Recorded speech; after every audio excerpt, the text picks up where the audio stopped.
Hello, and welcome to a Bon Mott's production of MOTSterpiece Theater, where we review critically acclaimed cinema spanning the breadth of human filmmaking. MOTSterpiece Theater. Spoilers, mature content, inappropriate language. Join us. MOTSterpiece Theater. Hello there, welcome back to Lost Signals, where we discuss the AFI Top 100, and tonight we're doing number 68 on the list, Unforgiven. I, of course, am Scott Thurlow, joined by Jonathan Ian Manzer. Hello. And Stephen Amosi. How you doing? And I think we're going to toss it to Steve-O for the funny logline for this film. Yeah, this movie is just the ugly. Yeah. Well said, and because of that, you can continue talking, Steve-O, with the general plot of Unforgiven. All right, so this movie starts off with a scene in the town that we will find out about shortly, and I'm going to leave that mostly for later on. But what I will talk about is when we meet Clint Eastwood's character. I think. Actually, we'll talk about the initial crime. So initially, there is a prostitute who gets cut up by a guy who is mostly inconsequential throughout this entire movie until the end. And Dickhead cowboy. And the rest of the prostitutes put out a hit on his head. So then it comes down to where we meet Clint Eastwood. He is met by a guy who is basically just looking to collect the bounty. Not really a killer. We don't find out about that until later, but it's pretty obvious from the get-go, I think we can all say. Clint Eastwood is way out of practice at being a killer and decides to go, he's been reformed. Decides to go and take this bounty because he needs the money for his for his two little kids who don't have a mother at this point. Recruits Morgan Freeman to go with them. They all go, try to kill these two guys, and I mean, leaving out a lot of things, perhaps, or not a lot, but like leaving out several things. Gene Hackman. They do kill these two guys, and then Gene Hackman becomes the big bad of the movie, and they go and confront him, and eventually the big showdown happens between them and Gene Hackman, who is basically the sheriff of the town, and is doing it is doing the things that he does, I think, for the right reasons, although he's kind of a scumbag about it and continues to be kind of a scumbag throughout, and that's what ultimately gets him killed, I would say. Mm-hmm. And that's kind of the end of the movie. Yeah, I just want to add one thing. So after the initial crime, when one of the cowboys cuts up the prostitute because he felt he was insulted, they attempt to have Gene Hackman's character, Little Bill, mete out justice, but the group of prostitutes are unsatisfied with what his decision was, right, which spurs them to put out the bounty. That's all I was going to add. Yeah, well, they're trying to get him to kill the guy initially. They want him to hang him, yeah. And then they want him to get whipped, and he doesn't whip him either. He just says, like, look, you need to give the owner of this establishment 7 horses or something like that. Well, the owner himself is like, no. He's like, that's not going to be enough. I'm owed money because he's like, essentially, the prostitutes are my property, in quotes. So I need some kind of recompensation for that. And he's like, okay, well, you guys are cowboys. Give them X amount of horses, and that'll be fine. And that spurs the plot, as you just said.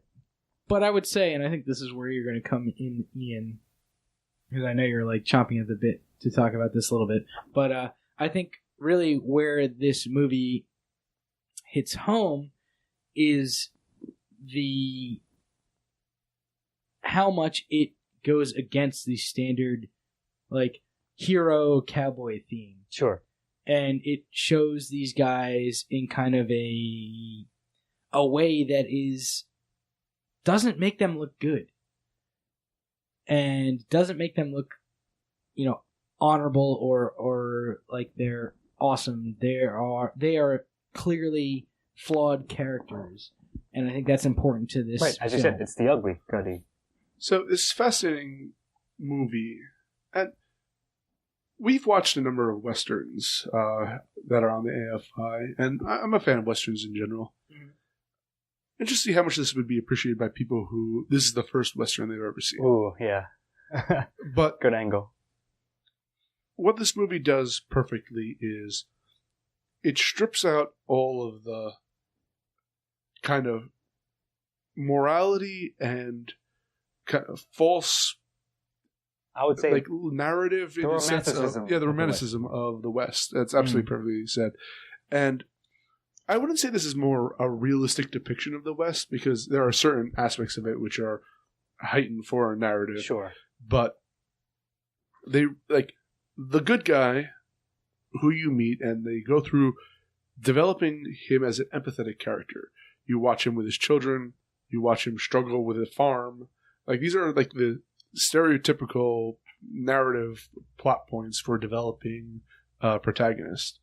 And then you find out that he used to be, at once upon a time, a villain. And not only like a villain, just killed women and children and was unrepentant about it. And when you learn, like, he's both dismissive of it as nowadays, both because he has this kind of moral. He's grown past it. Right? Yeah, like I was redeemed by my wife before she passed, so he has that aspect.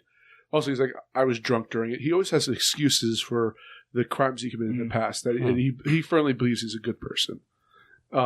Meanwhile, the antagonist, Little Bill, as you alluded to, is, for all intents and purposes, trying to run a good community. Being an upstanding sheriff. Yeah, and do the right thing. But he just constantly, whether it's...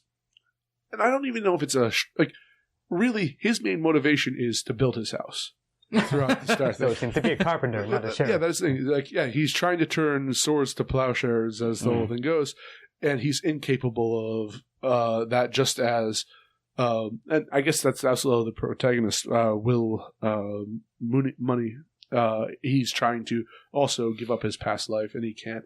And it's watching these two characters struggle with reconciling who they were with their new lives, and that they can't, which forces the climax to come.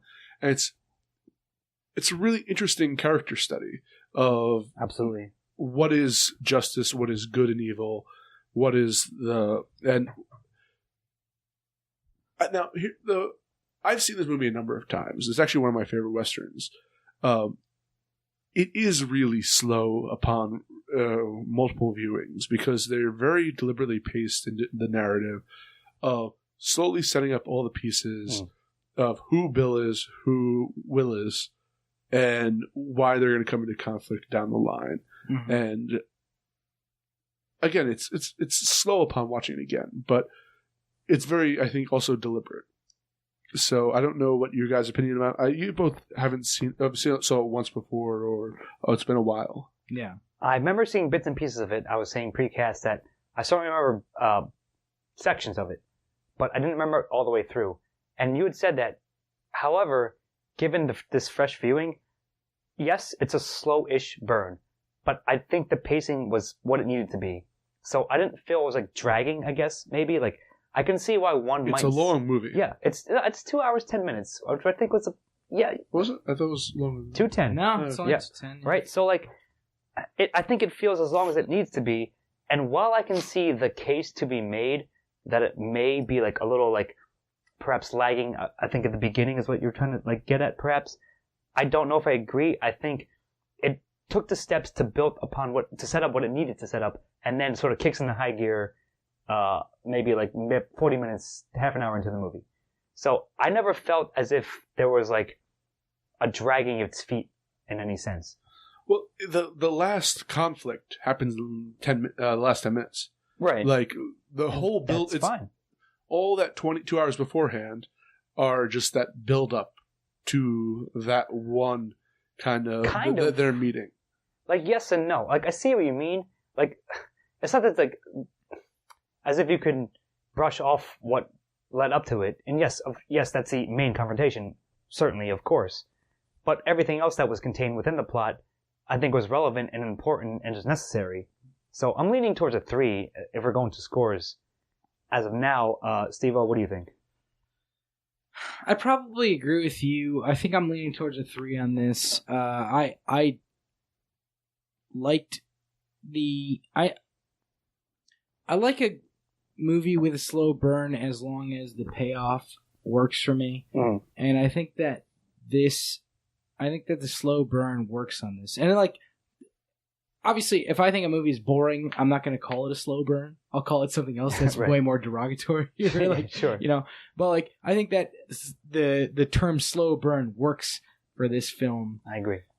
It's all about kind of waiting for this to develop. It had little hints of things from Butch Cassidy and Sundance Kid. Yep. Like little hints of like that feeling out on the desert, and I think that is what makes a really good Western, is that feeling of place and that feeling of distance, because it is I think it comes through in this movie, the distance that they have to travel, the sense of geography, I guess. Yeah, kind of saying. A good sense of geography happens in this to me, and I think that a good sense of tension happens as well, where you have all of the initial things. Honestly, I think the only thing that felt not out of place, it had its place, but like a little bit extraneous, I guess, was the English Bob thing. And I loved English Bob as a character, but that whole scene, while it set up Little Bill, seemed like it maybe dragged out a little bit too long. And I wasn't mad at it, but if I was going to give anything, if I was going to take away points for anything, it would be that. I don't think I am going to take away points for anything. I think I'm going to give it a 3 for a plot. See, the thing is, I think this movie is, in a way, more about Little Bill than it is about Will Mooney. And you could view it almost as if, instead of putting a bounty on the two cowboys' heads, the horrors of Big Whiskey had called upon an avenging spirit, which was awakened in Will Mooney. Yeah. And it is money, sorry. M-U-N and Y. Yeah. Sorry. No. And it's Little Bill having to pay for both poor choices in the meting out of justice, and also, in a sense, his own vanity. Especially when Boo Camp comes in to write his biography. This sounds like themes. Well, yeah, but I mean, I think like plot wise, I think they're tied together though. Yeah. You're yes, probably. But that is that you're like the thing is, you have to see him how he deals with a peer such as Little Bill in order to kind of set. You're saying it's necessary inclusion. Yeah, it is necessary to set a standard for how he would deal later on with money. Yeah, I agree. I mean, I agree with that. I'm going to give plot a 3 for all of the things that we just said. I don't think I take away points for the beginning, even though it was a little bit slow, just because it's such a setup. It sets up Little Bill. It sets up Will Money, and it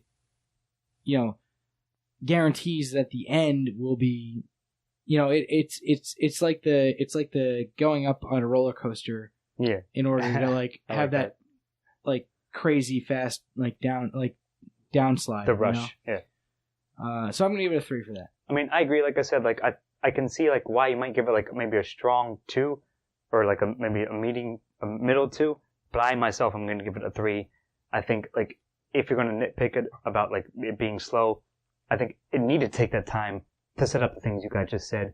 So I'm going to give it credit, and I was never bored or never thought like it's dragging at all, at least personally. So, like the avenging spirit, it's going to pay for the sins of me having watched this several times. And certainly that's an aspect. It does lose something upon rewatch. So I'm going to give it a strong 2. This is still an entertaining There's a little movie. bit, but not much you're saying, but enough for 2. All right. Fair enough. All right. Well, that will indeed, since you mentioned it, bring us 2 themes, and that will be you. So we talked a lot about themes already, oddly enough. Yeah. But we talked a bit about it. The concept of justice is very strong in this work. It starts off with Little Bill dealing with an assault upon women in this town, and him making the judgment that the scars equate this many horses. Obviously, the women are not satisfied, so they decide to do their own justice, which brings upon this constant cycle of which brings upon bounty hunters, which then you're following the bounty hunters, you like them. So when when Morgan Freeman dies at the hands of Little Bill, you want to see justice done for him, even though theoretically Little Bill's in the right and the bounty hunters, Morgan Freeman's in the wrong. So it's really gray area, but I see what you mean. But they're out to kill a man for money, and Little Bill is trying to stop people from killing each other. Trying to keep order in his town, sure. Now, granted, he does it by torturing the man to death, which is definitely a gray area of or just black morality on that. But justice and the lengths people go to serve their own justice or what they think is justice is heavily felt in this. Redemption, whether people can change. There's a whole lot, and it's also taking the piss out of westerns. See, that's. I was waiting for you to get to that. Not satirically. It's more along lines of taking it to a logical extreme of this is the epilogue to the story of many westerns, where the bad guy goes off and tries to reform, but is dragged back in, where the good guy wins, but he ends up becoming the monster he would try to stop in his youth. So I'll leave it off to you guys. No, I mean, you're absolutely right. I don't have any rebuttals per se. I'm just going to add on, I think the deconstruction of westerns is the number one thing that I noticed and appreciated about this film, and having seen it on this, the most recent view, that because of that, I'm going to give it a huge amount of credit, because it almost takes it to its logical extreme, as you said, where it strips away the glory, as we said, that usually is put upon the westerns, especially because Clint Eastwood directed and produced this one, and of course him being one of those iconic western figures in Hollywood history. So it's almost like you said, taking the piss out of himself, but not in a joking way. He's listen, this is how it was. This is how in gritted reality, this is what it's going to be like, right? There's no glorified high noon gunfights. It's just bounty hunters, and you said something funny, not funny, haha, I guess, but off cast, and maybe we'll get to it when we talk to an antagonist. But Little Bill is almost lawful evil in a sense, right? And I really like that. He's trying to keep order, so in order to do that, he needs to sort of menace people to stop being bounty hunters, to keep the town in sort of stable, right? So that's one of the biggest things. I think that's the most interesting to me, is that as a narrative, it deconstructs the tropes that are built upon this genre itself. And just, of course, as you said, you can do the justice thing, what should we enact in a cycle of violence, if you will, violence begets violence and so forth. So all of that, I think, was, given all what I just said, those things were all contained in the film. I think were juggled and handled very, very well. Yeah. So, onto I'll turn it over to you. The deconstruction aspect, quickly, was Bootcamp, and actually seeing the author avatar there. Yes. Someone I was going to say him in secondary. Watching how, but I think he's important for themes, because he's literally seeing how the bias that's produced to create these legends, and him laughing when English Bob's all the stories that English Bob told were stripped down by they're all exaggerated. Little Bill. Yeah. And then as Little Bill gets stripped down in front of him, he gets to record that as well. Yeah, exactly. It's a good bookend. I think that's great. But I would like to say something brilliant that I think that you touched on, and perhaps should get mentioned a little bit further is the idea of like the good guy in this, Clint Eastwood, is theoretically the bad guy in his previous story, right? Like he's the bad guy in a Western, and Little Bill is the good guy in a Western, and they completely swap roles in this story. Mm-hmm. And I think that is thematically very important and very interesting. The fact that this movie takes those roles and turns them on their head. Yep. Yeah, but I'll disagree with you is that Clint Eastwood doesn't ever become a hero character. In his moment of glory, it's him deciding to drink again and going to murder people. Now, granted, yeah, they did it for a revenge killing in a way, but in Little Bill, like they're all human, even though they had the antagonist role, but it's not like they just swapped the legendary good guy for legendary bad guy. They swapped the protagonist for the antagonist. Yes. We'll say. I'm not saying I'm not saying either. I don't think either one of them are good or necessarily bad, right? Like exactly, sir. But they have the roles that they come into this story as, and those are not necessarily the roles that they're playing in this movie. And I appreciate it very much for that. And for that, I'm going to give it a 1. Yeah, I mean, I was going to give it a strong 1 anyway. But you're right. Like, my final thought on themes is that, like, traditionally, of course, it's that like the sheriff in town versus like the dirty outlaw, right? So, in that sense, like, yeah, it plays upon that setup because Westerns have like taught you to like buy into that kind of thing. But because it also like switches itself and everything else we just said, I have to give it a very strong 1. I think we all are. Yeah, indeed. Absolutely. Agree. All right. And that will bring me to antagonist. So again, like, because of what we all just said, I guess we'll have to call it Little Bill. But again, it's so... The movie is excellently done in the sense that it makes you sympathetic to both characters, pretty much. So yeah, at first, the initial setup of Hackman as Little Bill, you're like, okay, he's trying to be like, just trying to have the order be in his town and everything evened out. However, because of what the group of women decide, that they don't feel that they've been done justice that way, so they have to put up a bounty to track down the people who wrong them, right? So he's trying to like combat that, but like he's sympathetic to them, of course, to an extent. So it's such a great deconstruction of that. So I guess I'll open up to you guys. Do you in fact think Little Bill is indeed the number 1 antagonist of this film? And if not, then what is? If I may. Yes, I do believe Little Bill is the antagonist. Okay. I think the best antagonists are sympathetic, to be honest. I mean, I agree with that generally, if we're talking about that. Sure. And yeah, he is like clearly William is the protagonist, I think, in this, and that makes the guy who's antagonizing him, fucking Little Bill, the antagonist. And I think that he does a great job in this. He is a sympathetic character, but and I think that he, in his mind, he is doing the best that he can for this town. I agree with that. But he's also kind of a scumbag. and like sure. In that way, he is a good antagonist. I think that he does a very strong job.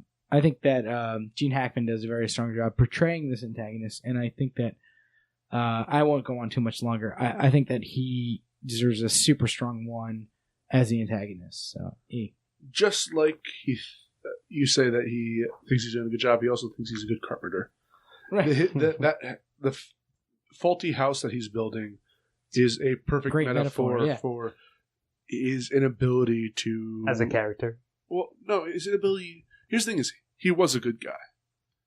But I don't remember exactly what his history is, aside from like a couple of stories here and there. But like, he wasn't meant to settle down and rule. He's a soldier. And I think everybody's gray in this. He acts as a soldier, as a ruler.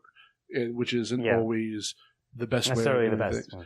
So, again, he's trying his best, but he's not meant to have this role, and he fails in it, and it causes it not only sets everything in motion for the movie, but it also causes his downfall. Yeah. So now I'm going to somewhat agree to an extent. I'm not disagreeing with anything you said, but I'm going to bring up perhaps this angle to you guys, and you can discuss briefly if you wish. Because it's a deconstruction of Westerns, as we just said, that means they're almost like antagonists, they're both antagonists to each other in their own terms, right? But so it flips it on its head, as you said, Steve-O. So I think you can count them both, sort of, but certainly I do agree that soon enough and clearly enough, Little Bill is set up as the quote unquote actual antagonist. Yeah. But I think you can call trying to navigate your own morality. If I bring my abstract angle into it, here's where I'm going to call you out. But no, agree. I haven't recently. I know you're going to. Again, I my tradition is to always throw in what I would think the abstract antagonist would be. But at the end of the day, I am going to come down on the side of Little Bill being the antagonist because of how the plot shook down and because of the portrayal of it. So I'm going to agree. I'm going to give him a 1 and call it that for sure. It's just that I think there is possibly a little bit more nuance and subtlety that we can get into, but I'm not going to try to dig deeply at it. I'm going to call it that, and I'm going to give him a 1. First of all, if there's any abstract, it's penis envy. Okay. So I guess the opening antagonist is being insulted by a woman who also insulting guns your... and all that are sure. Whatever.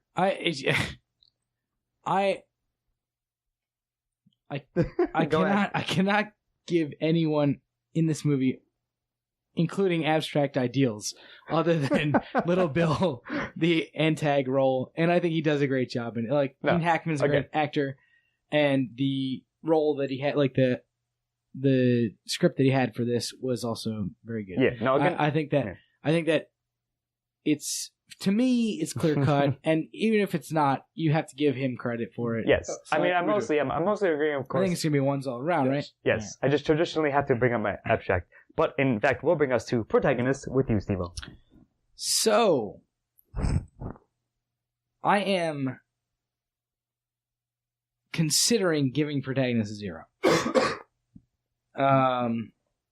Interesting.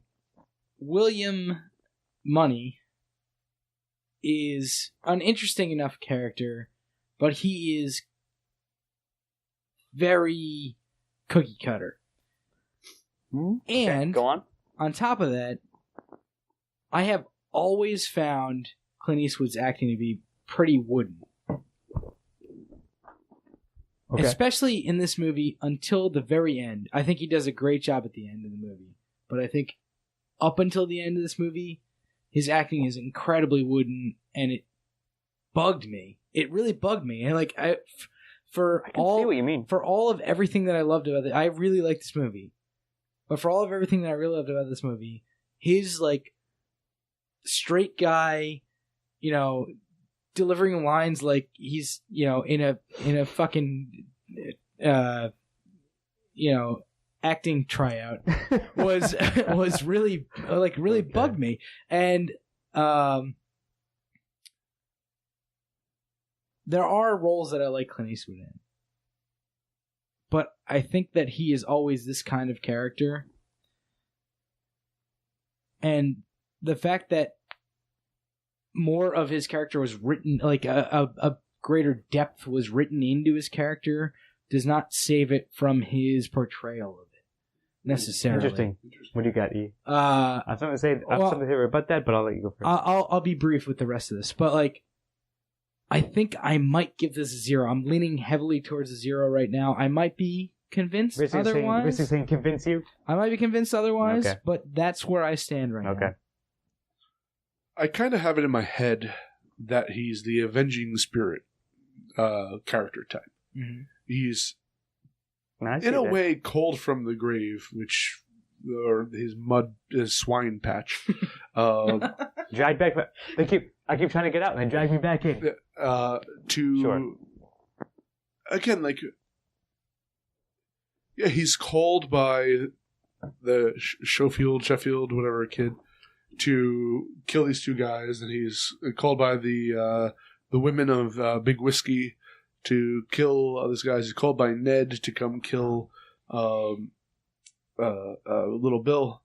I don't know. I was kind of wavering on it, and you made a decent point, Steve. Oh, so let's go. So I was leaning towards a 1, and I'll make my case now. I guess it depends. Here's the crux of it. It depends on how much meta you want to get about it, right? Because, as you know, Clint Eastwood has starred in many other westerns previous to this back in the day. Right. So it's like a play on that. So yeah, like, his character is, especially like, let's say in the Man with No Name trilogy, Josie Wales, stuff like that, right? He's always been like somewhat one-dimensional as your gunfighter. And yeah, it gets fleshed out. So like, it depends like how much you know about that as like a critic, I suppose, or just like as a fan of movies, and how much it plays with that aspect, with his like, I guess, typecasting in a sense, right? So like, I get where you guys are coming from, absolutely, for sure. The Pale Rider. Yeah, like, yeah, I get that. At least it was mostly that through maybe 67% of the movie, but like, the setup wants you to like to understand that, I guess, like assumes it in a sense, which may like your mileage may vary, I guess. I would say in terms of that. In a way, he's a neutral face protagonist without being one. Yeah, that's really well said. Yeah, like, well, I get that. He's oddly enough not one-dimensional in this movie, but he feels like he is to an extent. And like, I don't know if that's something that I can get past. I think I'm gonna give it a 0. I think I'm coming down. I feel you. Like, it's really close, but for me, I think it gets there because of that. Because I like, again, like I said, the meta-ish kind of angle, like the piss take, as you said earlier. I think it just sort of gets over the line for me personally. But I completely understand why you guys would say 0 in that sense. So, all right. So you're gonna. I don't think I've convinced you, I guess. E.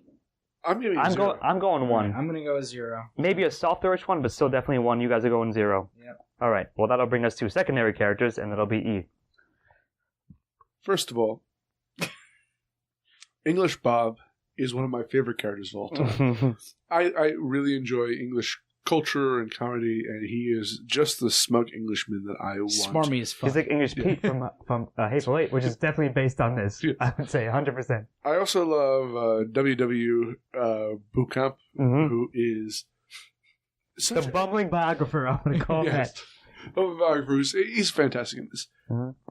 And also Morgan Freeman is does his Morgan Freeman. Yeah. The Sheffield kid though irks me. I agree. Yeah. I think that the majority, the rest of the cast does a great job, and I can overlook it. But Sheffield kid, like he's just, I don't know. He might be the weakest link in this film. I think they cast somebody who was out of his depth in this movie. Yes. I think that's exactly what happened. I couldn't have said it better myself. They cast a kid that they needed somebody who was young, and they cast this kid, and he was acting with Gene Hackman and Morgan Freeman. He's out of his fucking depth, dude. Right? And he was like, I am not, I don't belong here. That's unfortunate. I didn't think he did that bad of a job. That being the case, like he was clearly out of his depth. He's not the Shane kid, right? Nothing ever will be, right? Really, but I will give very much credit to Morgan Freeman and Strawberry Alice and what was her name? Delilah. I give all of them a lot of credit for their roles, and all the other supporting characters were fine. They all did a good job, but I think those were the standouts for me. I'm going to give supporting a 1 just for them, and the Sheffield kid, notwithstanding, I think he did an all right job for the what he had. What he was like in terms of acting chops. Like, he wasn't great, but you're right. He wasn't great, but he didn't hurt the movie, I don't think. No, I agree, but he's definitely the notice. Like, when I think badly upon this movie, it's generally him. He's like the face of like the week. I definitely agree with that. So I'm glad you brought up like the cadre, Strawberry Alice and Delilah, like the cadre of prostitutes was very like, I think they all like filled out, and for what they were given, it's not as much, I guess we'll say, but what was there, they all did a great job with it. I will say 100%. There was nobody that was that bit part that really stood out. I don't think. Boucamp? Except for Boucamp. He wasn't a bit part. Oh, I wouldn't say. Sure. Like, and also, skinny. May I just say, I think Boucamp is the correct way to say it, but they pronounce it Beauchamp the entire time. Whatever. And I love that you pronounce it differently. It was like a fucking troll. But like, I can't remember that far into the. He was actually great, and we're all gonna like that because he's a writer, obviously. Yes. But like, yeah, of course, I'll give him credit as well. Both skinny and I know that fatty guy. Are great. Yes. Sure. And I know that guy from the guy who played Beauchamp. I know he's been True Romance. He's been in a bunch of shit. Oh yeah, he's the lawyer, the producer, right? Oh, the producer. That's right. Yeah. He's the guy that's like, oh no, that was Bronson. Never mind. Anyway, I'm gonna give it a 1. We did True Romance, so give it a 1. I mean, I am too. My only closing thoughts is, English Bob is of course like a bias as well. Like for me, great character. Yes, I agree that Sheffield Kid was like the weakest because, as you said, he's out of his depth. Like he's thrusting like all these great sure. But nevertheless, he held himself above water, I guess, and everyone else did a great job, and I enjoyed all of them. So sure, that'll be 1, which will bring us to dialogue with me. I'm gonna give it a 1 outright. Just telling you that. Yeah. Don't know what to say to you. I don't want to say it was snappy. It was like, but just like grittily real, but not. It's really difficult to describe the dialogue, but it is awesome. It's very well written. I don't think Clint Eastwood wrote the dialogue. It's very good. I would say it's very good stage play Western. Yes. It's one step below Deadwood. I think. Well said, Steve-O. I really don't have anything else to say about it. I like the dialogue in this movie a lot. I like Deadwood a lot better, but it's as it's been often described as Shakespeare. There's no Deadwood without this movie. That's true. I would agree with that. And maybe that's the best case I can say to give it a 1. Yeah. But I'm not going to give any quotes or anything. Just that it was solid throughout, and when the exchanges were tense, they were perfect. Mm-hmm. Everything that I believed, again, every line coming out of every character's mouth, no oddness, no cringeworthiness, just perfectly solid throughout. And in fact, there were highlights of it here and there as well. I think most of the movie's competent. The part I really liked, though, is that they'll occasionally have a line to kind of go against stereotypes from Westerns. Mm. So, Little Bill is building his house, and he's like, "Oh, you snuck up on me," which, again, you snuck up on me in a Western. Is nothing that anyone would ever say. And also would be inherently deadly in every other Western you would see. They had this throughout, which I like. And this, I think, again, the themes are the strongest part of this film, and a lot of the dialogue serves sort of the themes of deconstructing Westerns. Yeah. So. Nice. Yeah, I agree. So you're giving it a 1? All right, 1's all around it. All right, and that'll bring us to maybe one of the best parts, style, with you, Steve-O. Yeah, this is... I compared this to... what did I compare it to earlier? Butch Cassidy and the Sundance Kid earlier. Yep. And it does have that type of feel in terms of cinematography a lot of times, but it also has that movie has a long shot photography, cinematography feel. This movie has that, but it also has really close in, zoomed in feel to it a lot of times, and the dreariness of the rain really cuts through that dry Western feel a lot of times, and there's a lot of rain scenes in this that it does that. There's a number of them. Yep, sure. I really like that about it, and I think that it does that a good amount, and with good cause and for good reason. it's high up on the top 100 list for a reason, and I think that this is a large portion of the reason. I think that I think that cinematography plays a lot into these movies that are on this list, and I think that for a good reason this is on there with regards to that. Yeah, I'll just add on that quickly that it's hard to like if you're gonna do a Western, you have to like make it look amazing, like in a sense, like you have to have the cinematography like match that with the open, like the wide-ranging shots, like the sweeping, epic shots, if you will, and also like the intense shots, like say in the saloon and the gunfights and so forth. Yeah. So like again, it plays on the setup that has come before, like the conventions that are already established, and uses them in a great way to still make it an amazing movie, shot-wise, we'll say. It's interesting you guys say that because I felt this is a very claustrophobic film, and purposefully so, which is, again, goes against the Western tradition. With, you're dealing with... Kind of. But here's the thing is, you're dealing with a pig farm. You're dealing with a guy who is... the chauffeur who is blind, basically. You can't see... there are a couple sweeping shots, but rain pours down, keeping everything closer. But he's sick. Like the in scenes You're right about are that. very much right. very You're tight. Right. Everyone's forced together, and then the final shootouts. Everyone is like 20 people are in a room That's together. True. That's true. That's the thing is like this deals with just limiting and like making people in tight situations, or even in the shootout with the one guy gets shot in a toilet.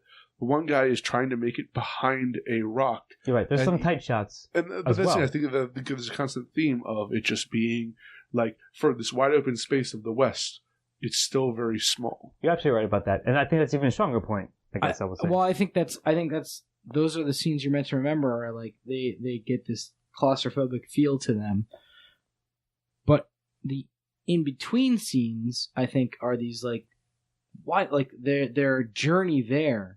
I like these wide open shots, and like those are shots that I'm going to remember as well. Like of this movie is like the switch between going from these like big open shots, to these zoomed in like right on characters' faces because they need to be because there's no vision and at night in a Western town, and there's no street lights or anything. It's You need to be right on the person to see them.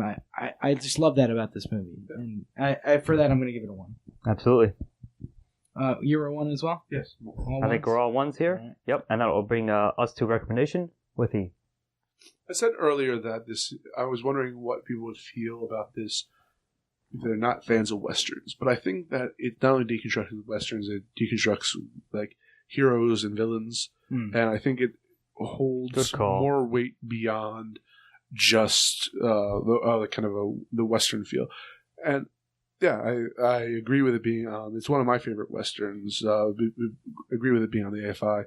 So I'm going to very strongly recommend this to even people who aren't fans of Westerns. Yeah, I completely agree. It's a strong recommendation for me.